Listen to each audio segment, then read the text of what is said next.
നമസ്കാരം, ഇത് the Indian.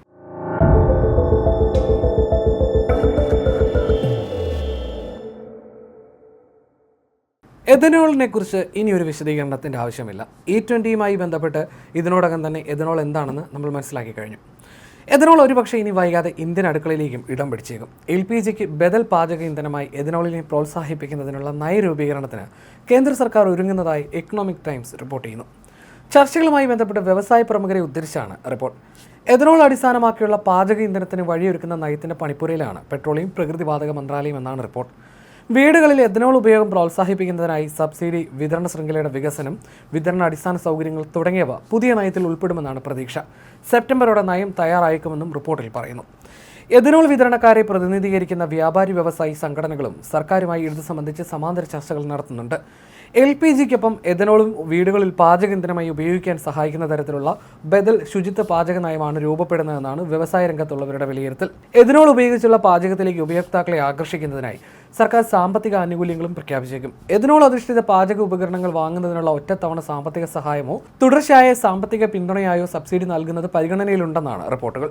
പരമ്പരാഗത LPGക്ക് പകരമായി എഥനോളിൽ പ്രവർത്തിക്കുന്ന പാചക അടുപ്പുകൾ സർക്കാരിന്റെ നിർദ്ദേശപ്രകാരം പരീക്ഷിച്ചു വരുന്നതായും ഏപ്രിലിൽ എക്കണോമിക് ടൈംസ് റിപ്പോർട്ട് ചെയ്തിരുന്നു.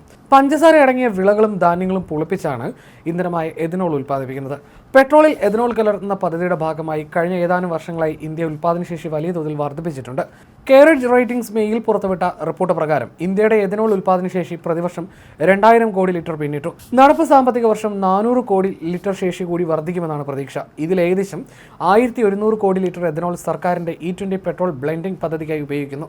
മദ്യം, ഔഷധ നിർമ്മാണം, രാസവ്യവസായം തുടങ്ങിയ മേഖലകൾക്കായി 300 കോടി മുതൽ 350 കോടി ലിറ്റർ വരെ വേറെയും ആവശ്യമാണ്. ഇതെല്ലാം കഴിഞ്ഞും ഏകദേശം 700 കോടി ലിറ്ററിന്റെ അധിക ഉൽപ്പാദനശേഷി രാജ്യത്തുണ്ടെന്നാണ് കണക്ക്.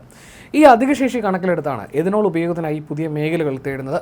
ഗാർഹിക പാചക ഇന്ധനമായി ഉപയോഗിക്കുന്നതിനൊപ്പം എഥനോൾ ബ്ലെൻഡിംഗ് ലക്ഷ്യങ്ങളുണ്ടെങ്കിലും ആഭ്യന്തര ഉൽപ്പാദനം കുറവുള്ള നേപ്പാൾ, ബംഗ്ലാദേശ്, ഇന്തോനേഷ്യ തുടങ്ങിയ രാജ്യങ്ങളിലേക്ക് കയറ്റുമതി ചെയ്യുന്നതും പരിഗണനയിലുണ്ട്.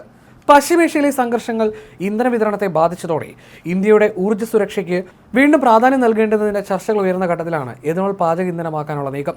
LPG ഇറക്കുമതിയിലുള്ള ആശ്രിതത്വം കുറയ്ക്കാൻ എഥനോളിന് കഴിയുമെന്നാണ് വ്യവസായ രംഗത്തുള്ളവരുടെ വിലയിരുത്തൽ. നിലവിൽ ഇന്ത്യ ഉപയോഗിക്കുന്ന LPGയുടെ വലിയൊരു ഭാഗം ഗൾഫ് രാജ്യങ്ങളിൽ നിന്ന് ഹോർമുസ് കടലിടുക്ക് വഴിയാണ് എത്തുന്നത്.